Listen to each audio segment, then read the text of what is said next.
Okay, today everything comes back to the OSI model. You notice that in networking, everything comes back to the OSI model.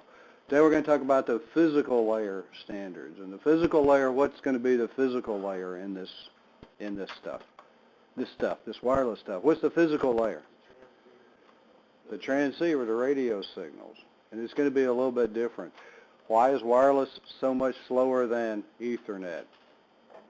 Because of the way it has to acknowledge the signals, send the signals, working at layer 1 and 2, right? Because we talked about that when we did networking. What's the difference between a LAN and a WAN? What's the difference between a wireless and a wired network? I know, one's longer than the other. The way they receive data. What parts of the OSI model are different? Layer 1 and on Monday we're going to find out layer 2. A little bit different. When we looked at the TCP packet, it was, everybody said, oh no, can't do this, right? Well, you see this one. I printed one. They're not all as long as it, but I printed one out. It's 4 pages front and back. That's 8 pages worth of information in the packet. Yeah. So it's got a lot of information. A lot of stuff goes on in this thing. So the objectives list and describe the wireless modulation technologies. Explain the features in the 802.11b physical layer standards.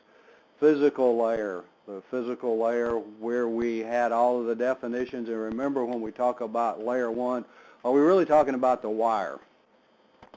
We're talking about all the things that make the wire work, the voltages that it uses, modulation, and those kinds of things, how it puts the signal onto the wire. In this case, how it puts the signal onto the radio wave. The technologies found in 802.11 physical standards, 11a standards are a little bit different. 11a, you recall, is faster than 11b, even though they came out at the same time. The 11g physical standards are different from the other standards. And then some features of the 802.11n physical standard. That's what makes it faster also.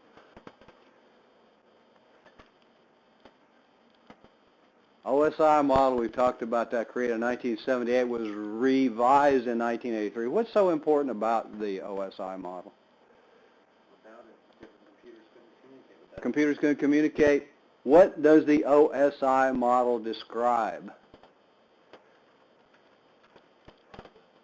Process of? What does it do? Where's the computer fit in the OSI model? Huh? It unbundles the packet. What unbundles the packet? Where does the computer fit in? The computer actually translates all the information. Well, kinda. What I'm trying to get to, computer got nothing to do with this.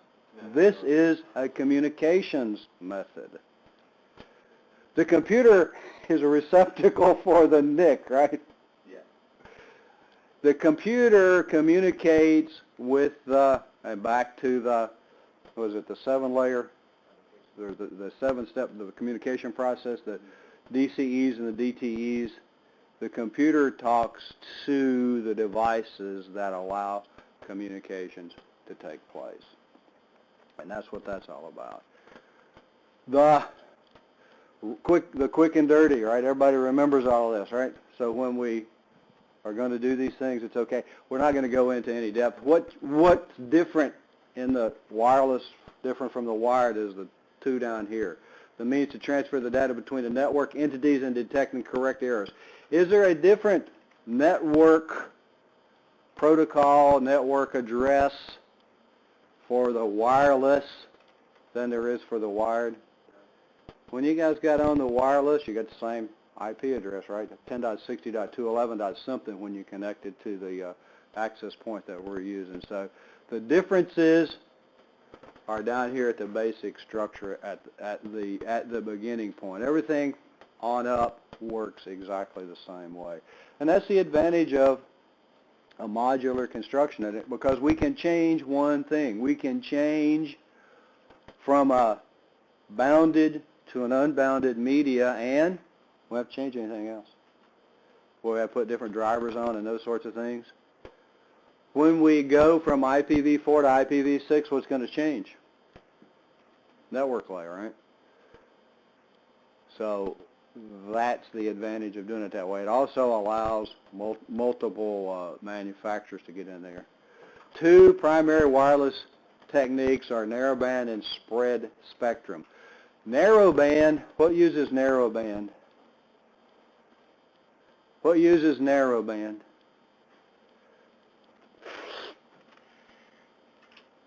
What uses, no? Bluetooth. Huh? Bluetooth. Bluetooth? Anything that uses the frequency hopping spread spectrum. But what's narrowband? I agree. What you say, anything uses frequency hopping spread spectrum, but what uses narrowband? What that you might use every day? Jody, as you're driving to work, uses narrowband, or driving to school. Huh? Cell phone? Yeah. How about radio?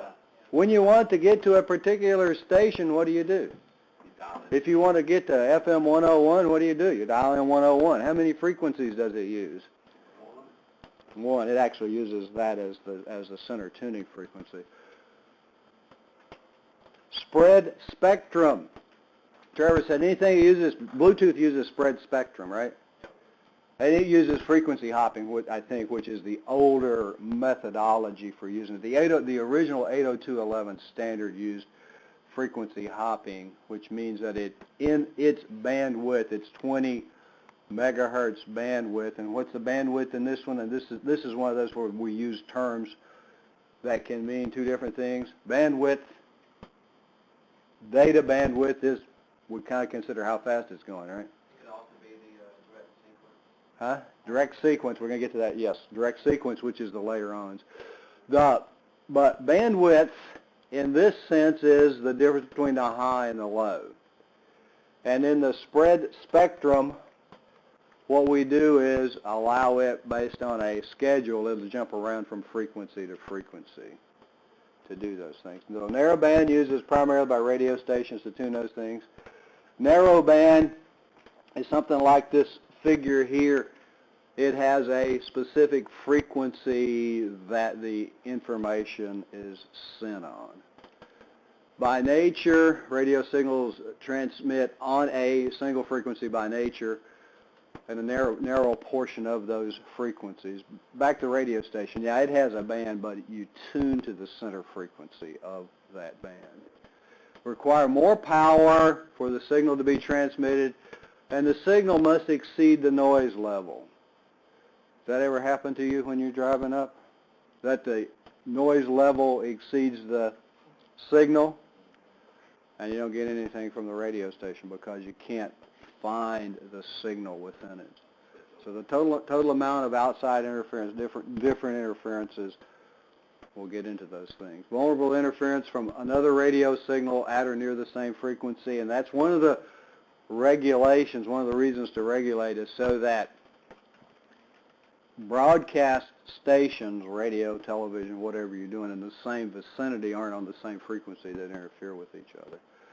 They can be close, and they have divisions, and they have a bandwidth that they have to stay within also. Those frequencies do. The 802.11 doesn't use the narrowband transmission, so we go all through all of this and say, we don't use that. What it uses is a broadband. These are just pictures of signals. I'll get there. Noise level on this one would be okay.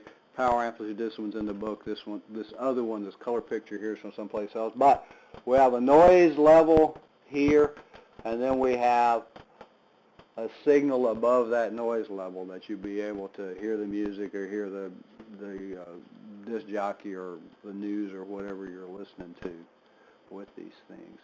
Spread spectrum means that we use a portion of the bandwidth, the difference between the high and the low, and when you look at the channels of the 802.11, they're separated by, 5 megahertz, something. We'll look at them here in a second. We'll have the numbers. But you need to be clear a 20 megahertz signal. That's why we talk about only three clear channels with these things. Spread spectrum, we've got a weaker signal, uses a broader portion, uses more of the bandwidth. What you do with the frequency hopping, we're going to have two types, frequency hopping and direct sequence. Frequency hopping jumps around from frequency to frequency within that. And when you look in the book, when you read the book, I'm going to tell you that the actress Hedy Lamarr actually came up with this, and it was designed to defeat jamming of U.S. torpedoes in World War II. It wasn't actually used then. It wasn't used until the 50s. So she and the musician, and I've forgotten his name, who worked on it with her, didn't really get any royalties from it. But what it does is changes frequencies, the frequency hopping within the bandwidth. You have to be able to jump around on a pre-planned schedule, and there is a schedule for these things. So it goes frequency to frequency. The advantages over narrowband: resistance to narrowband interference. The reason that it resists narrowband interference is that it uses a number of frequencies. The narrowband is tuned to a single frequency. This will use a number of frequencies so that you can get one of them, but not all of them. Resistance to spread spectrum interference, because if you do frequency hopping, the chances that two different devices are going to hop to the same frequency at the same time is remote. Doesn't happen that often. And if it does happen and you get interference, then it just asks for a resend. Lower power requirements, less interference on other systems, more information is transmitted because we're using multiple connections within the bandwidth. Increased security and resistance to multipath distortion, because the different frequencies are going to have different multipaths. So we're going to have some resistance to that. This is just, and this one's from the book, the narrowband in the middle, the spread spectrum. The spread spectrum here goes from, what, about 2.4 to 2.46. So it uses more of the bandwidth of the spectrum than does the narrowband signal itself. Frequency hopping, spread spectrum in that bandwidth. If we go back to this thing, wrong way, back to this thing, if we send a signal on 2.41 and then we jump to 2.44 and then jump to 2.42 and then to 2.45, 2.43, I know that's kind of a pattern, then somebody trying to receive that signal has to know what the pattern is and jump from frequency to frequency. Now, having said that, receivers have gotten better since the 50s and 60s when this was actually used effectively so that they can receive all of the whole bandwidth at the same time. But Army still uses, I think, for communication, for field communication. The Marines, for field communication, no, you didn't do that, right? Generally, they use a spread spectrum, because if you're able to jam a narrow portion of this, you don't lose the whole signal. You only lose that narrow part of it.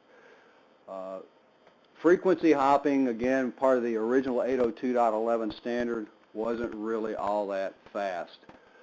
We have a couple of terms in here. Uses frequencies called the bandwidth changes during the transmission. The dwell time is the amount of time that it stays on any frequency. And that's not a lot of time. I think they talk about something like 400 microseconds for the dwell time of these things. The hop time is the time it actually takes to change from one frequency to the other frequency. So there is going to be some delay in here. We talk about these microseconds and nanoseconds and things like that and say, oh boy, that's really fast. Not necessarily fast when we're talking about 2.4 billion something and others, right? So it does take some time. The hopping code is a sequence.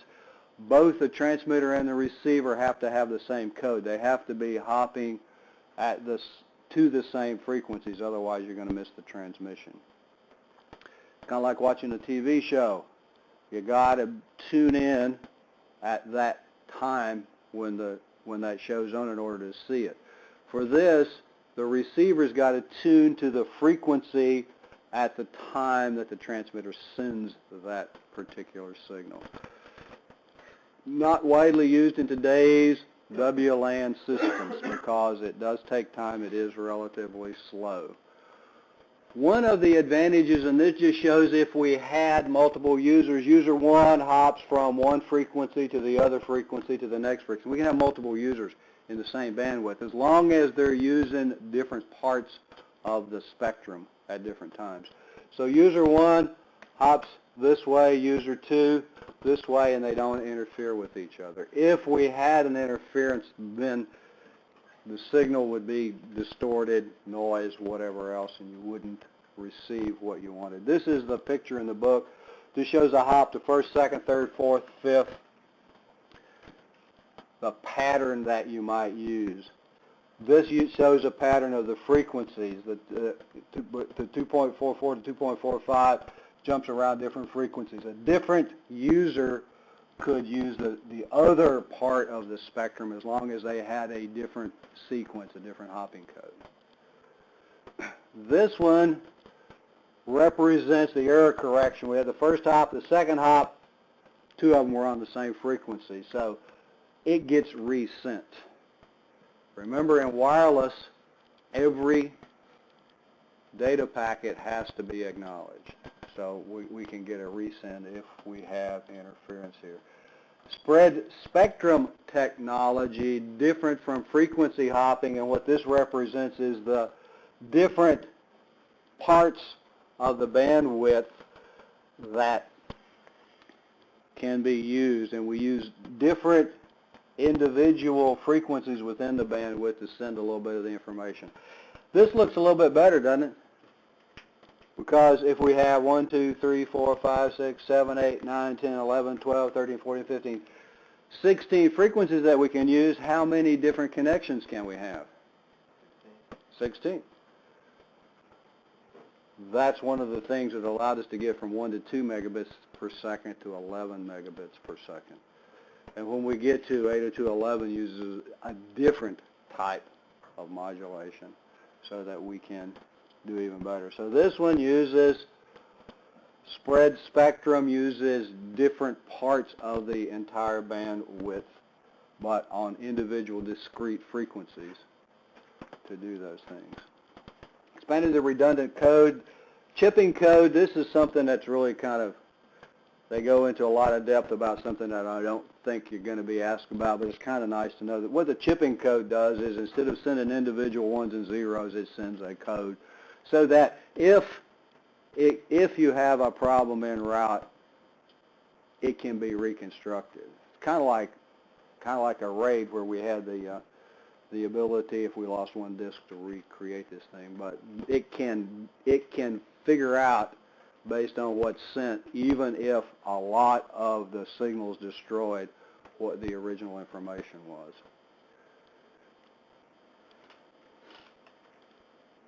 Direct sequence spread spectrum. What this shows is a chipping code, a simple chipping code. They're much longer. I think that's 11 bits for the chipping code.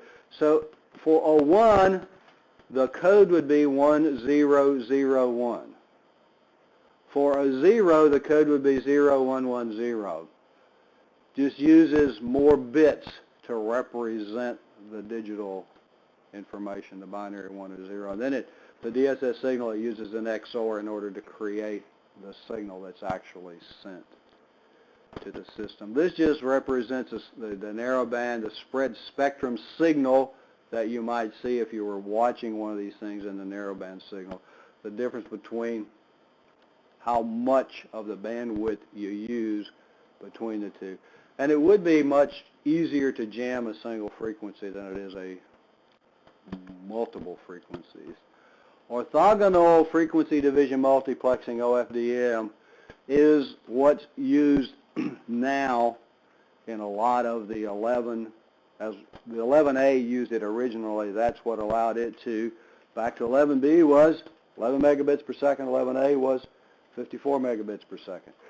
Because what it does is breaks down the spectrum into more segments than does 11A, than does direct sequence spread spectrum. Increases the throughput by sending more data more slowly. Excuse me. So it it goes faster by going slower. How does it do that? Splits up the data. It's kind of like the difference between a 32-bit and a 64-bit hardware. Which is faster? Which do you want, 64-bit or 32-bit? Why? I know, I asked all these stupid questions, right? Because it's faster. Why is it faster? Because it processes more data at the same time. And the example that we frequently use, or I frequently use, is you go to the grocery store and they have one checkout line open. How long does that line get? Long, and then they open multiples. How long is the line? Gets shorter, but how many?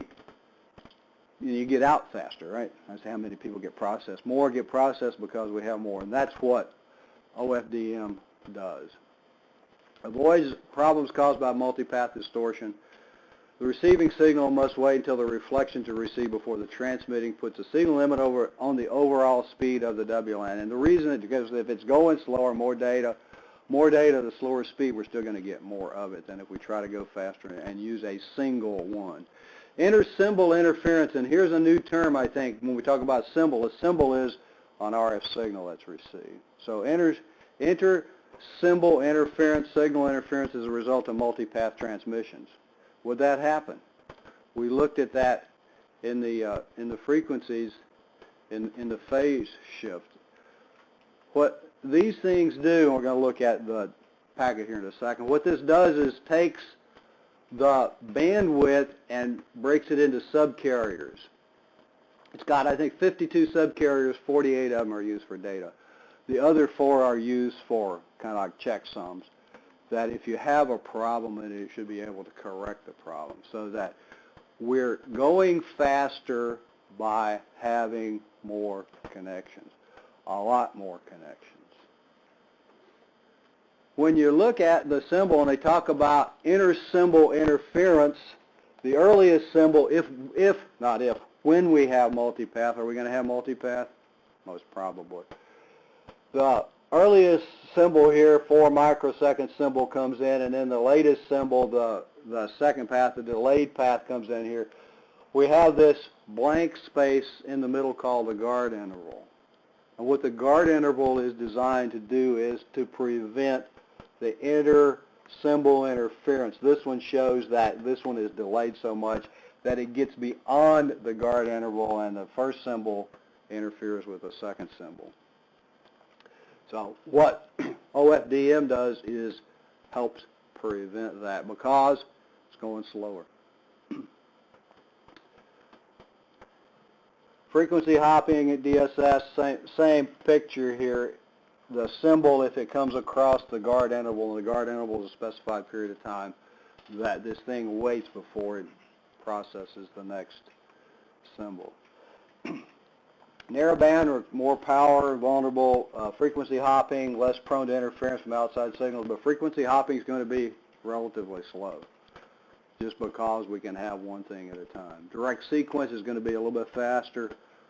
Orthogonal frequency division multiplexing is going to be even faster. 11N uses OFDM. The original 11 standard uses frequency hopping, and as Trevor was saying, Bluetooth uses frequency hopping. Bluetooth's not real fast, is it?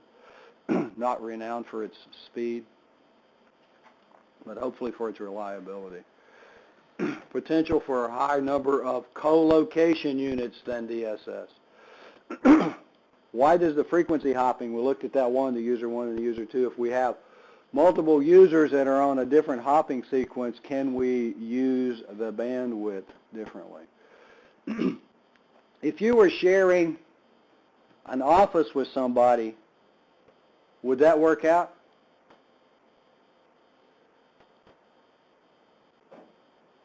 Yeah. Why not? I'd say the answer is maybe. If one of you works days and one of you works nights, no problem. What if both of you work days? Could be a problem. You're going to butt heads. You would have to have a schedule, wouldn't you? I get it from 8 to 10, you get it from 10 to 12, I get it from 12 to 1, you get it from 1 to 2, I get it from 2 to 3, you get it from 3 to 4. We would have a schedule, a hopping sequence to allow that, and that's what frequency hopping, that's why you can, more co-location, you can have more users doing that. Potential for greater transmission speeds over frequency hopping because we can have the multiple subchannels within the spectrum in order to do that. The throughput's greater with OFDM and has become the preferred modulation for the faster WLANs because we have more and more subchannels when we get into those things. The data link layer, LLC and MAC. What does LLC and MAC mean? Or do we have to go back to networking 1 and 2? What's the MAC layer do for you?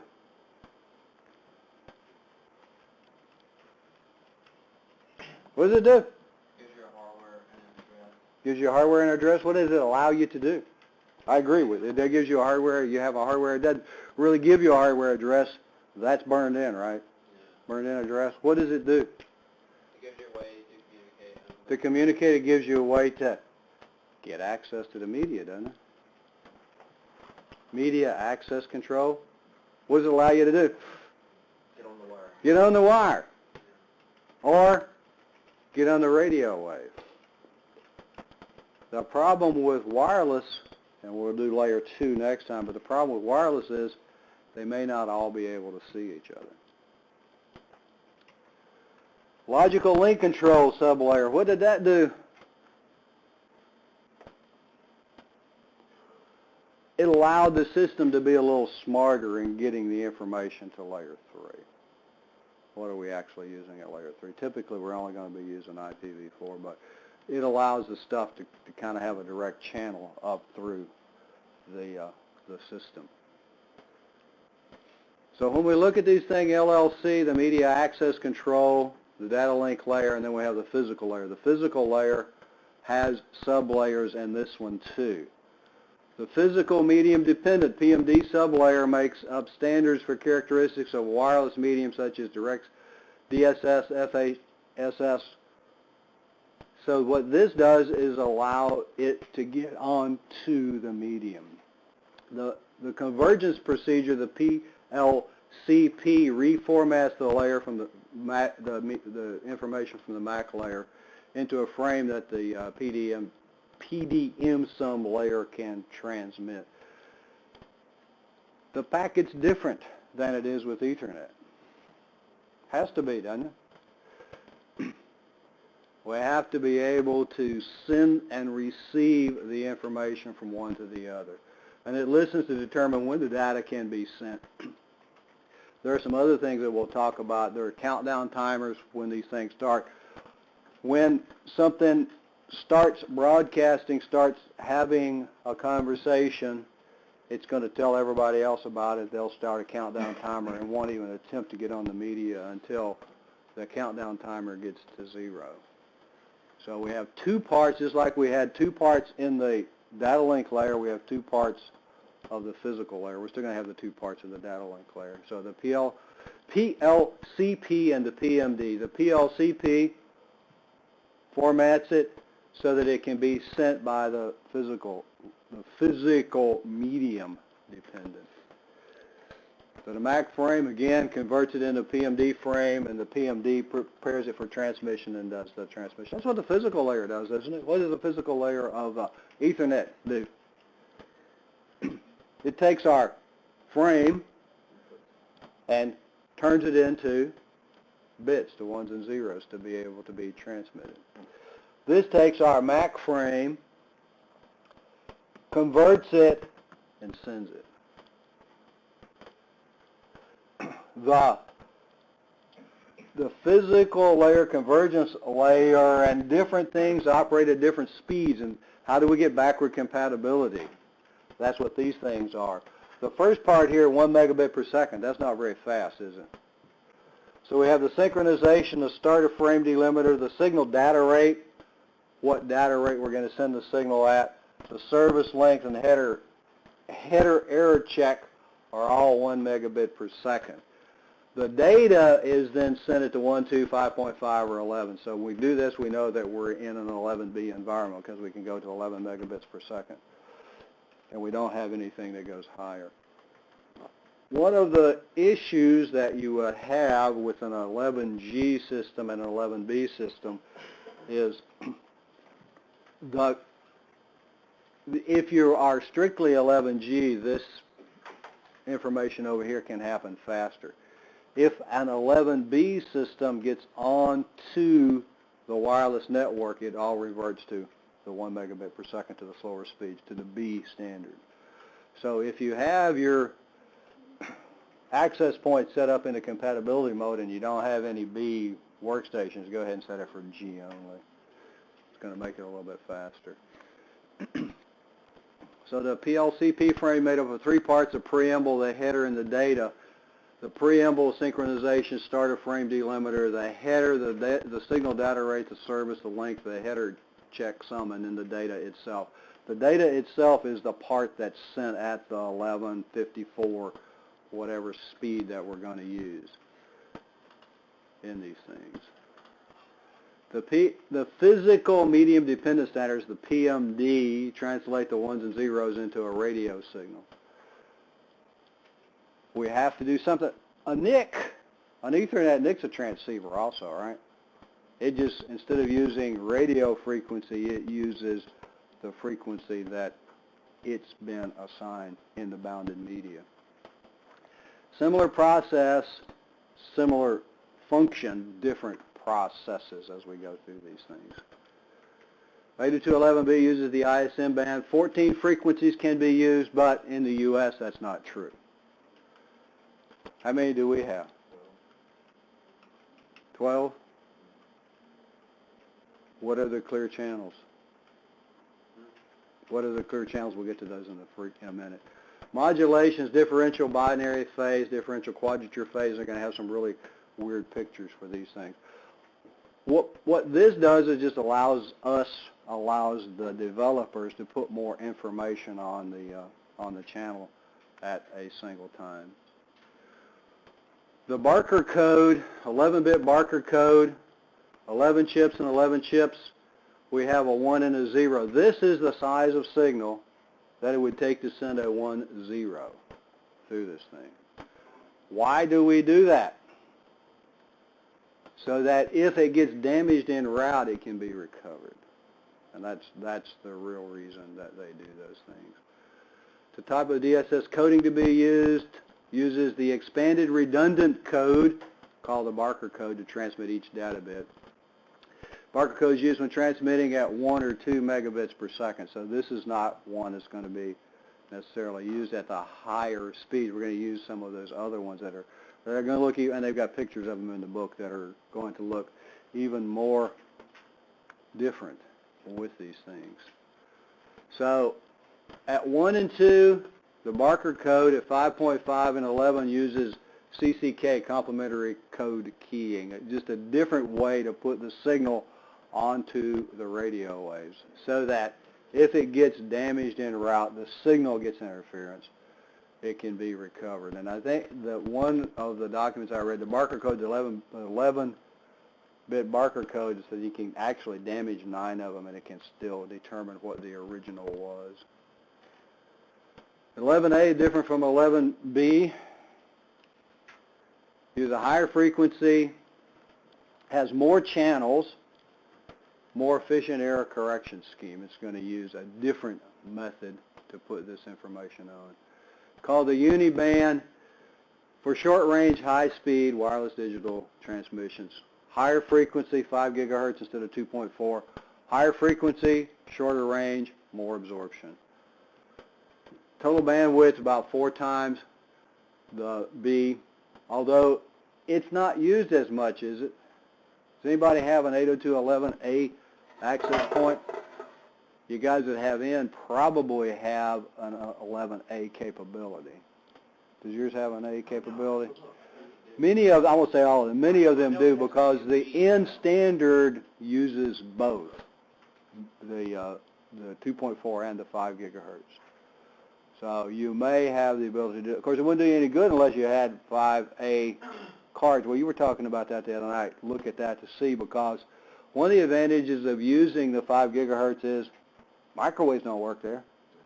Portable telephones don't work there. Wireless game controllers don't work there. They all work at the 2.4 gigahertz level. So if you can do it, but it is going to be shorter range. But it'll be a higher, well, almost 11N is going to be a much higher data rate, obviously. Not all countries permit the transmissions. The maximum power can vary by country. And the point that they make, and I've forgotten which book it was, the maximum power out is going to vary by country, by the regulatory agencies, the power that you can use. So since you're probably going to practice your craft in the U.S., you need to see what the FCC allows.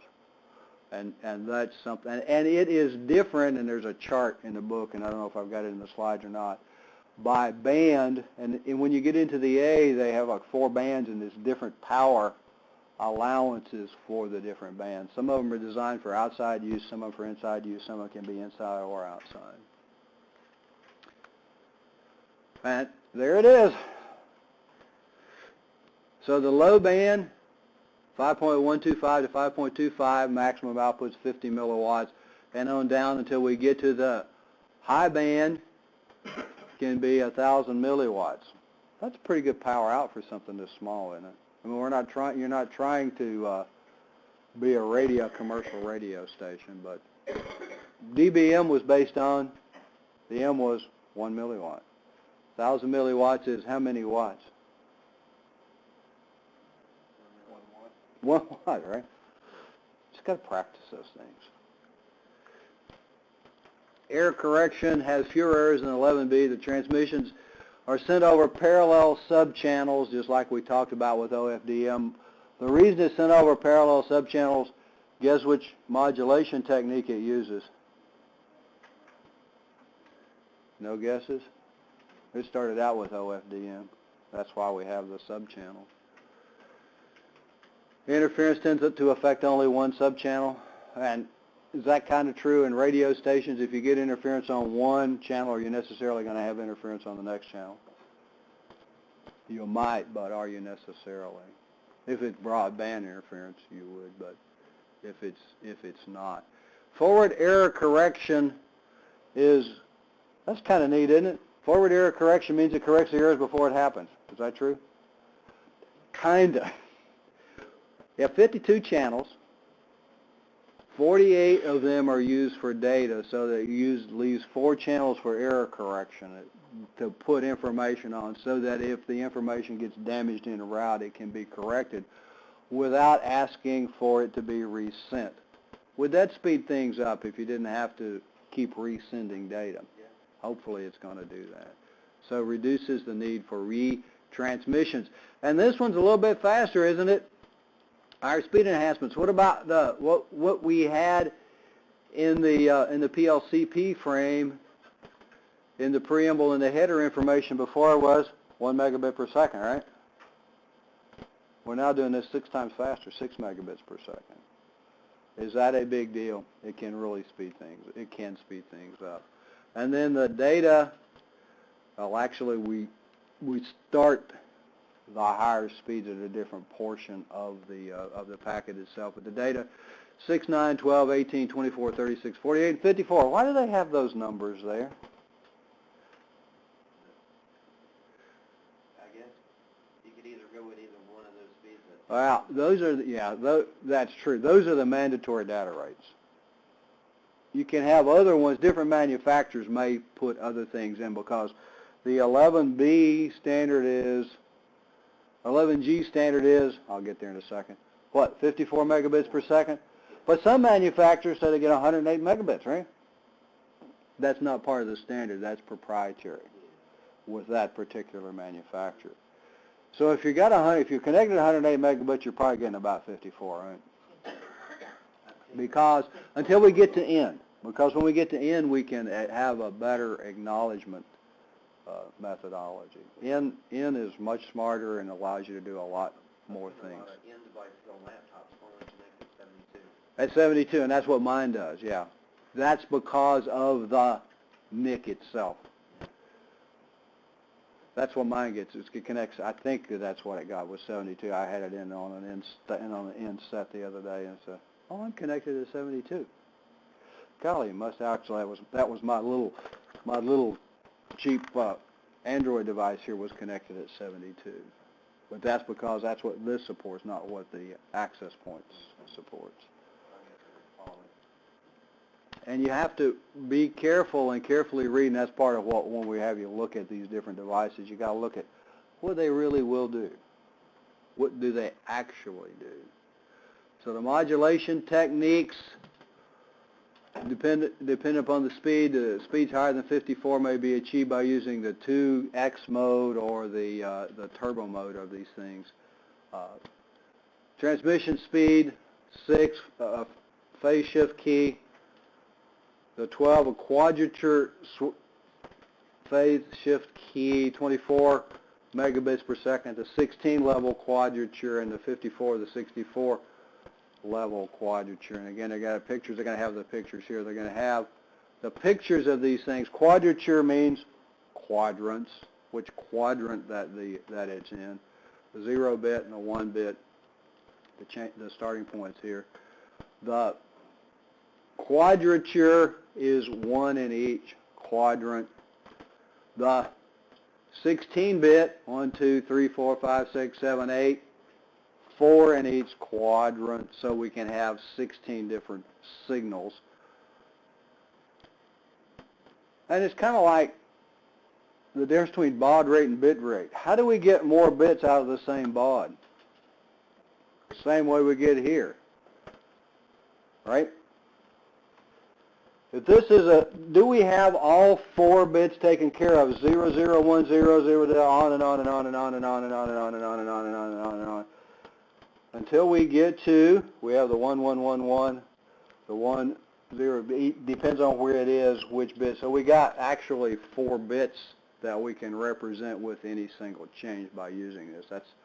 That's how you can get faster speed, is by the way you do the modulation here. How much signal do we put in each change? This one gets even more complex. On the 64, what changed? We have more bits here, don't we? So which location that the signal in is going to dictate what bits are sent as we go through these things. Not everybody's eyes are rolled back in their head. Let's take a break.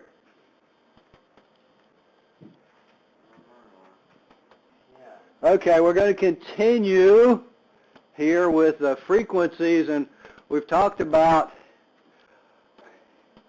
the 802.11 frequencies we actually have, and these are the mid frequencies, 2.402, 407, 412, on and on and on. These radios need a 22 or 20 megahertz bandwidth in order to operate. To do that, each of these 402 to 407 is how many megahertz? That's a tough arithmetic problem, right?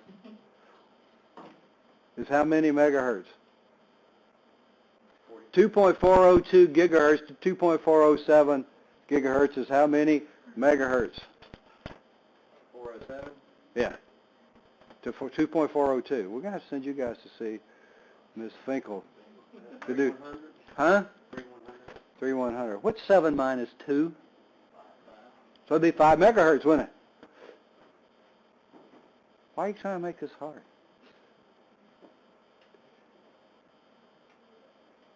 5 megahertz ain't going to do it, is it? And what they really say is in this one, in the Bs, you really need a 25 megahertz between channels. So why is it we only have 3 of them? Because the channels themselves have too narrow a bandwidth in order to actually carry all the signals. So they have channel 1, 2, and 3, which is actually 1, 6, and 11. You need 5 channels between these things. And when you do the homework questions, they're not going to ask you 1, 6, and 11, they're going to say, which of these can you use? Can you use 2 and 8?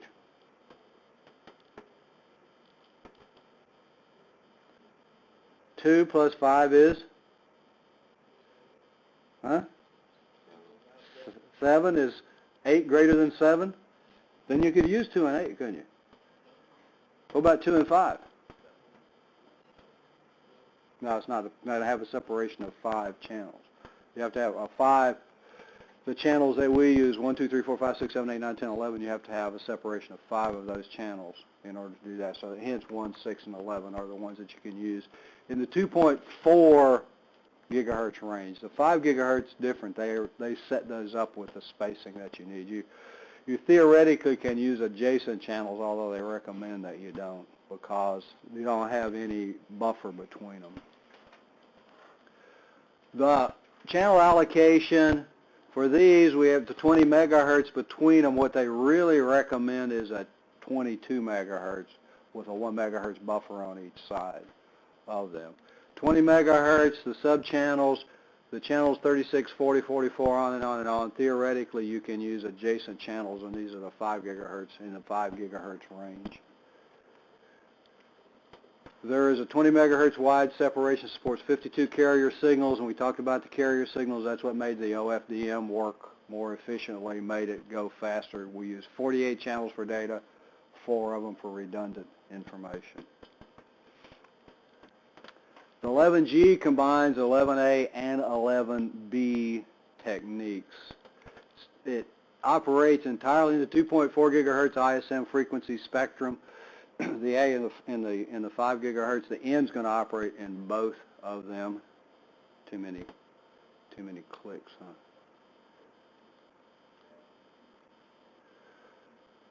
Mandatory modes and one optional mode. The CCK mode 11 and 5.5. These are going to be the mandatory. OFDM at 54 megabits per second is mandatory. And the PBC 22 packet binary convolution coding is an optional mode. Can transmit between 6 and 54 megabits per second. And again, you'll see the ones that have 108. That's proprietary with the manufacturer. The 5.5, 11, and 54 are going to be the mandatory speeds, and also the 1 and the 2. And those are the frequencies. When you get these frequencies, these are the frequencies that if you don't have enough signal, it can fall back to this data rate or that data rate or whatever data rate. Because we're talking, was it a night class, or is it free? Scott says he stays at Marriott, so he pays the $19.99 a night. I stay at the Red Roof Inn, and it's free, but the data rate's not always so great. What's the coverage? I stayed at one time someplace, and it was like got 2 megabits per second. That's really great, right? I have no clue how far away the access point was. It was I think it was a G, probably was a B access point, but I should have been able to get 11 out of it if I was close enough. Signal strength wasn't strong enough. It was, you know, you had different versions that you could pay for. There was a free, it was 1.5. Yeah. 1.5. 1.5. That was free. So wow. I mean, you know, yeah, that's fast. You could read your email. You know, you could go to your email when you went to bed and get up in the morning, maybe able to see it, right? Yeah. I mean, it was amazing, but you know, yeah. But then if you wanted some, you know, yeah. more speed, you could get. For it, yeah. So. Yeah. They throttled it down. And as my, I guess my comment, I've noticed that, you know, the more expensive hotels, just reading the stuff, are the ones that charge you. The free, I mean, Red Roof Inn, it's all free, right? Econo Lodge, free wireless. And you notice that they have gone to wireless instead of wired because it's going to be easier to manage, is it not? That was free hardline. Like there was an Ethernet port at the desk. Was that free? So if you had a hardline, you could hardline it. When we stayed in Minnesota, the wireless was free in the lobby. The wired was pay in the room. Ooh. Yeah. Now they had a bunch of stuff set up. They had, they had the ability to do video conferencing over their Ethernet in the rooms. So I guess you were paying for more than just the connection. That's when I told you I found out that I connected in the lobby, and then when I'm connected in the room, and the wired was okay. And they said, did you connect to the wireless first? Yeah. Oh, okay. I guess it kind of, if you're clever enough or lucky enough to figure it out, we'll let you have it. The transmission speeds and the coding technique modulation that's used in these things. Are you going to need to know these? I don't think so. To memorize this stuff, I honestly wouldn't, but I have an idea. What's a Barker code? The Barker code was those big, long 11 bits for each digit that allowed you to have a damaged signal, CCK. And we get down to NAs down here in the coding techniques when we get into the OFDM and the PBC22. OFDM is the modulation technique that allows the speed. That's what really differentiates, and really, other than the frequency, that's what differentiated 11B from 11A, right? 11B was, we're going to use CCK, all right, yeah, CCK for the 11 megabits per second. OFDM allowed the 52 subchannels, and well, the DSS was what we used, direct sequence spread spectrum. The ones and the twos, when we talk about frequency hopping, we're up there in the really low data rates. Frequency hopping is not going to be very fast because it only does one signal at a time. Direct sequence made it a little bit faster. OFDM made it much faster because you have more subchannels than you had with the DSS standard. Greater throughput, 11G, greater throughput than the B, covers a broader area than 11A. Higher frequency, shorter range, so G is going to go further. Still operates at the same speed because it uses a lot of the same techniques. Backward compatible with B. Again, if you have that, you use backward compatibility mode and your access point, and an 11B station connects, your 11G card just became an 11B card. It's going to operate at those speeds because it's going to reset the access point to those speeds. Only 3 non-overlapping channels. We talked about that. 1, 6, and 11 are the clear channels you need. If you're only going to use 2 channels or whatever, you don't have to use 1, 6, and 11. You can use like the 2s and the 8s or the 2 and the 7 or whatever. It has to have a 5-channel separation. Enhancements in the 802.11n standard. 40 megahertz channels. The 3 clear channels in the 2.4 gigahertz were 20 megahertz channels. So if we throw a 40 megahertz channel in here, what's going to happen to the number of channels that we can have? Really? 2. I vote for 1. It doubles the size, but if we only had 3 and we're using 2 of them, we could use a 20 megahertz and 140 megahertz. And what N does, and I was using one of those devices the other day, and picking it up, I wasn't trying to get on anything, watching my neighbors, and it's an N, and it would be 20 megahertz, 20 megahertz, 20 megahertz, search for 40 megahertz. Attempts 40 megahertz. If it doesn't need it, it goes back to 20 megahertz. So if it's available, 40 megahertz is going to be better, right? Because now, instead of having 52, we can have how many? We really are going to send you guys for arithmetic class. 104! Kind of. We had 4, but we had those 4 that we threw out, right? Because we had the 48, but you only have to throw out the 4 once. So you get the second spread, the second spectrum, you get that extra bandwidth in there. So it really does. Yeah, 104 subchannels. Now we're starting to make the data rate faster because we have more, just like we could go slower with more channels, more lanes in the highway, more checkout lanes at the grocery store or whatever else, more data lanes in the RF spectrum. But what have we done? Reduce the number of channels. Back to no free lunches, really, is there? If you do one thing to make it better, you're going to reduce one of the other things. And that's called channel bonding, and that's what this little bitty picture down here is showing. You put the 2 channels together. Channel bonding means that we're using multiple channels together to get the higher frequency. And that's as big as that one got, sorry. Results can be categorized into modulation and scheme tables. Bandwidth of the channel determines the speed of the transmission, efficiency, known as spectral efficiency, and is measured in the number of bits per hertz. bits, how many bits can we put in each change? Back to the original question, what's a baud rate? Oh golly, that goes way back, right? Baud rate's number of changes per second.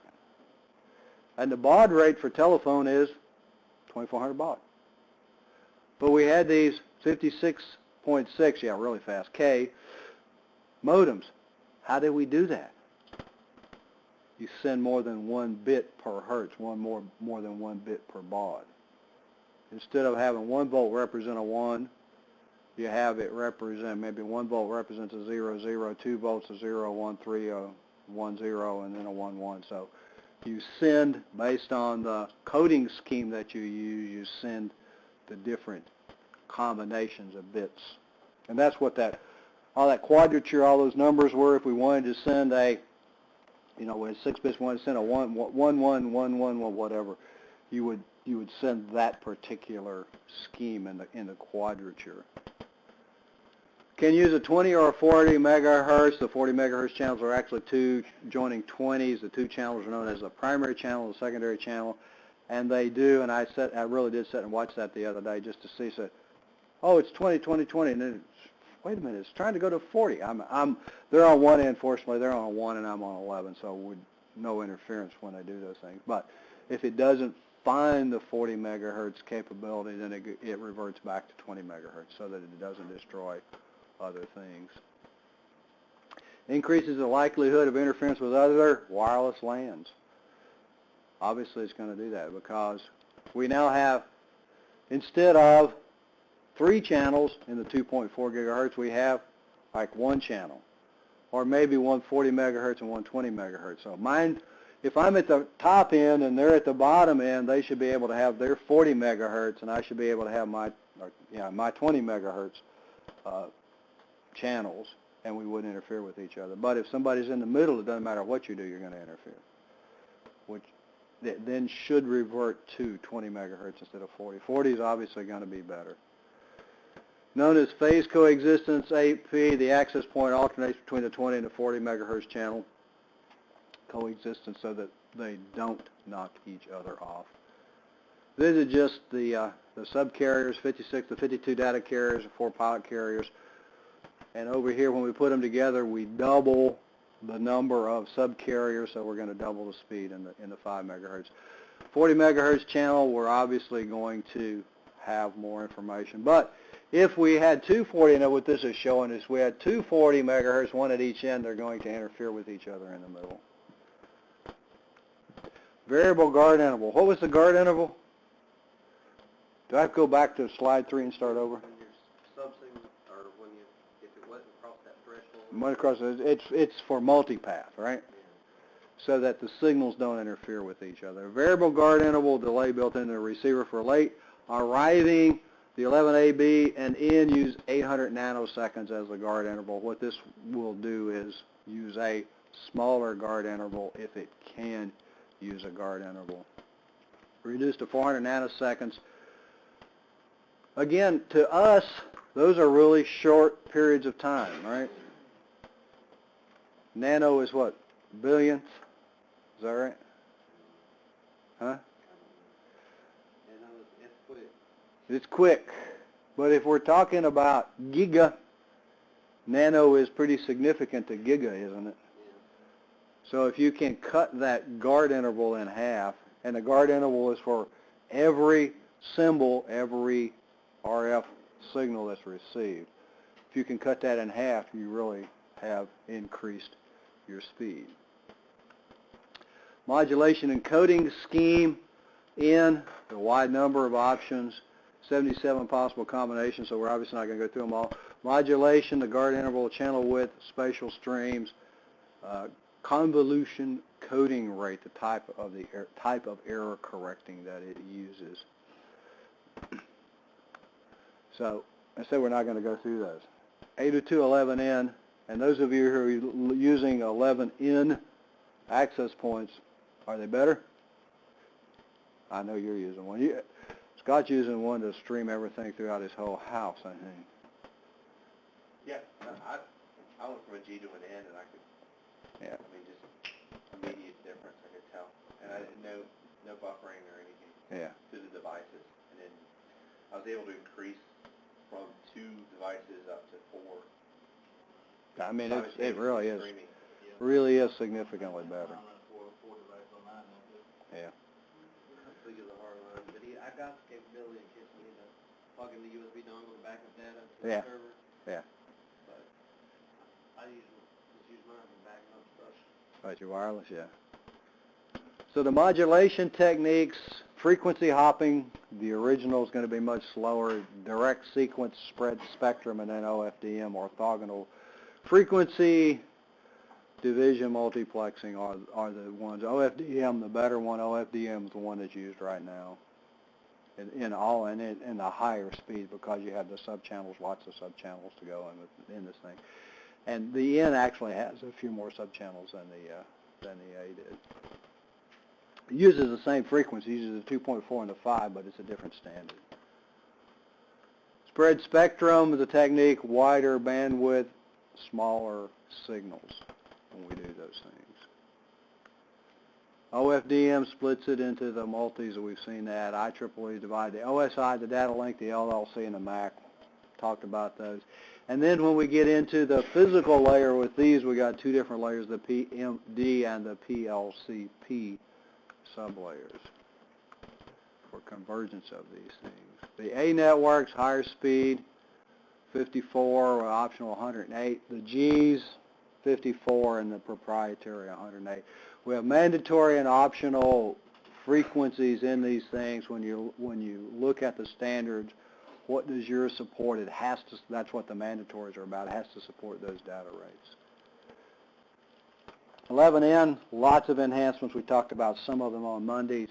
Some of the physical layer ones today. The 40 megahertz bandwidth really is pretty significant. But if you're using a 2.4 spectrum, then you've limited the number of channels that you can use. What if we're using a 5 gigahertz spectrum? Wouldn't be as limiting, would it? Because you have more channels there. And the channels in the 5 gigahertz are already 20 megahertz channels, not 5 like are in the, because they kind of fool you with the channels in the 2.4, don't you? You got 11 channels, 12 channels, 14 channels, but you're only 5 megahertz. You got to have a 20 megahertz signal in order to send the data, or 20 megahertz bandwidth. So you had to put 5 of them together, because you need you actually need 22 megahertz. So yeah, that's why you have to use the 5 different channels. So we really only have 3 clear channels that we can use without interfering with each other. And then modulation and coding scheme, something that you need to know exists, but don't think you really need to get into all of the details about them. Questions? Probably not. Probably want me to quit again, huh?